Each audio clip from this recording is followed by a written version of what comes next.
વડોદરામાં છેલ્લા 13 વર્ષથી રોબોટિક રથયાત્રા યોજવામાં આવી હતી।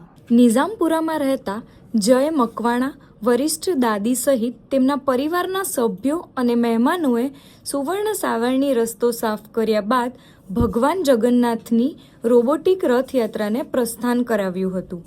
આ રથયાત્રામાં ટેકનોલોજી અને આસ્થાનો સમન્વય જોવા મળ્યો હતો। 3 અલગ અલગ રથમાં ભગવાનને બિરાજમાન કરાવવામાં આવ્યા હતા। આજે અષાઢી બીજ છે, ત્યારે ભગવાન જગન્નાથના રથયાત્રાના મહોત્સવની ઉજવણી કરવામાં આવે છે।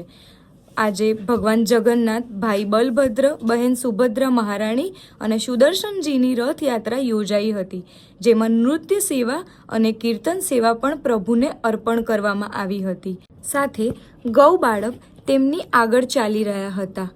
સૌએ આરતી કરી હતી। ત્યારબાદ જય જગન્નાથના જયઘોષ સાથે યાત્રા સંપન્ન થઈ હતી। જય જગન્નાથ। ગત 12 વર્ષથી વડોદરાના રાજમાર્ગ પર ભગવાન જગન્નાથ, બલદેવ, સુભદ્રા અને સુદર્શનજીની આ રોબો રથયાત્રાનું આયોજન કરવામાં આવી રહ્યું છે। એ રથયાત્રાનું આ 13મું વર્ષ વડોદરાની સંસ્કારી જનતાએ સાયન્સ અને સંસ્કારના આ સમન્વયને વધાવી લીધો છે। આ રથયાત્રાનો એક જ સંદેશ છે કે મનુષ્ય વિજ્ઞાનનો સદુપયોગ કરે। આપણે જોઈએ છીએ અત્યારે વિશ્વયુદ્ધ જેવી ઘટના ઘટવા જઈ રહી છે। બધા ટેકનોલોજીનો ખરાબ ઉપયોગ કરી રહ્યા છે, એકબીજાનો નરસંહાર કરવામાં ટેકનોલોજીનો ઉપયોગ કરી રહ્યા છે। ત્યારે વિજ્ઞાનની ઉપર વિશ્વના નાથ એવા જગન્નાથને આરૂઢ કરાવી અને આ નવતર રોબો રથયાત્રાનું આયોજન કરવામાં આવે છે। એમાં રસ્સી નથી, રિમોટ કંટ્રોલ છે।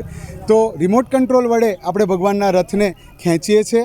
તો આ એક નવતર પ્રયોગ છે અને આ વર્ષે આપણે જોઈ રહ્યા છે કે જગન્નાથપુરીમાં જેમ 3 રથ હોય છે, એમ અહીંયા પણ 3 રોબો રથ બનાવવામાં આવ્યા છે લાકડાના। એની નીચે રોબોટિક કાર છે અને રિમોટ કંટ્રોલથી એ ચાલી રહી છે।